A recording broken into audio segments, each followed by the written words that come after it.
Friends, வீட்டு நாயா வாழ்றது எவ்வளவு பெரிய கஷ்டம்னு தெரியுமா? நினைச்ச நேரம் சாப்பிட முடியாது, நினைச்சத சாப்பிட முடியாது.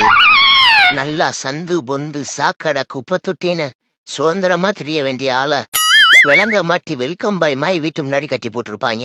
அவங்க வீட்டை காவல் காக்கணும். அவங்க பிள்ளைகளுக்கு போர் அடிச்சிச்சுன்னு அவங்க கூட விளையாடணும். மேற்கொண்டு அவங்களுக்கு கோவம் வந்தாலும் நம்மளதான் தூக்கி போட்டு மிதிப்பாங்க. வாங்கிக்கிட்டு அமைதியா இருக்கணும். சாப்பாட கூட விடுங்க, சம்பவம் பண்ணணும்னா கூட அவங்க தான் முடிவு பண்றாங்க. அப்படியே சந்தோஷமா இருந்த 2-3 பிள்ளை குட்டி பெத்தா கூட அதையும் நல்ல விலைக்கு வித்துடுறாங்க. என்னத்த சொல்றது? என்னைக்காவது ஒரு நாள் தான் இந்த மாதிரி வெளியில கூட்டிட்டு வர்றாங்க. அன்னைக்காவது ரோட்ல ஏதாவது ஒரு ஃபிகரை பார்த்து ஷேர் பண்ணி இவங்களுக்கு தெரியாம எஸ்கேப் ஆகி ஒரு சந்தோஷமான வாழ்க்கை வாழலான்னு பார்த்தாலும் நம்ம நேரங்காலம் இன்னைக்கு ரோடு வெறிச்சோடி கிடக்கு. ஒரு ஃபிகரை கூட காணோம். என்னதான் நடக்கும்னே தெரியல. என்ன ஓனர் ஒரு மாதிரி முறைச்சு பாக்குறேன்.